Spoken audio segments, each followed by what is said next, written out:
हमारे कविता स्वरचित कविता का शीर्षक का नाम है माता पिता का उपकार। जिंदगी में माता पिता का बहुत बड़ा उपकार है। इसी के संदर्भ में मैं थोड़ा जितना व्याख्यान किया जाए माता पिता के बारे में बहुत कम होगा। थोड़ी शब्दों को मैं अपने कविता में उकेरा हूँ, गौर फरमाइए।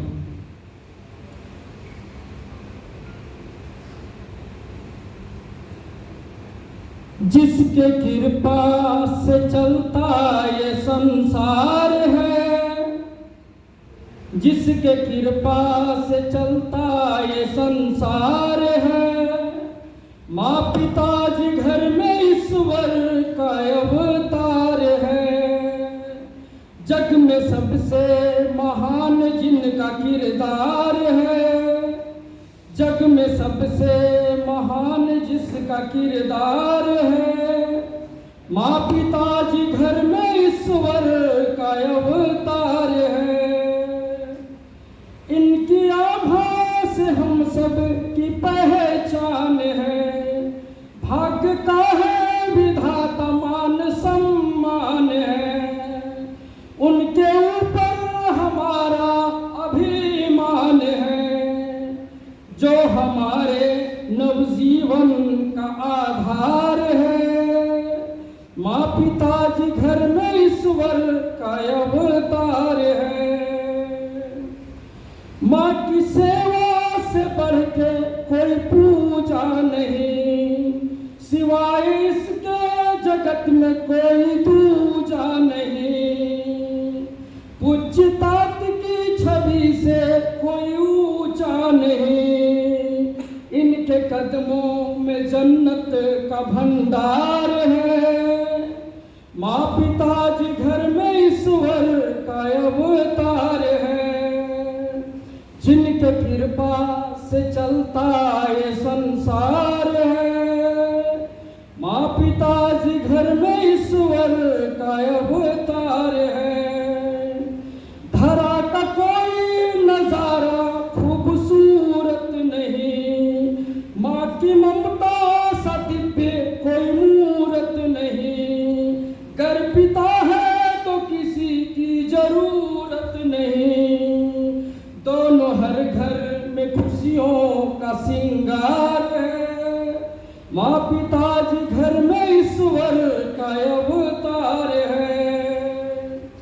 माँ से बेहतर भूमंडल में दौलत नहीं, पितृ प्रेम जैसा कोई शान शौकत नहीं।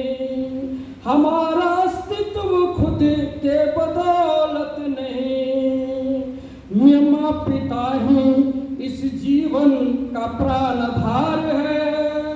वही घर घर में ईश्वर का अवतार है।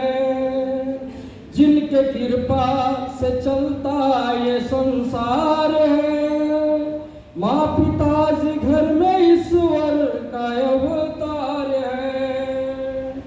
पिता की इज्जत करो, माँ की खिदमत करो, रूठ जाए अगर इसकी मिन्नत करो। हित खुशी के लिए रब से मन्नत करो, जिसका तन मन पे निजता का उपकार है। माँ पिताजी घर में ईश्वर का अवतार है। आगे अगला बल। जिसका सुर नर मुनि अभिनंदन करे, प्रेम आदर से जग जिसका वंदन करे। देवी देवता भी नित्य जिसका स्मरण करे, जिसके कदमों में झुकता ये संसार है। हाँ, जिसके कदमों में झुकता ये संसार है। माँ पिताजी घर में ईश्वर का अवतार है। लास्ट कविता का लास्ट पंक्ति समर्पित करता हूँ। आशा है आप लोग को मन को छुएगा। मन कभी माँ पिता को दुखाना नहीं, वृद्धावस्था में इसको सताना नहीं। इनका उपकार दिल से भुलाना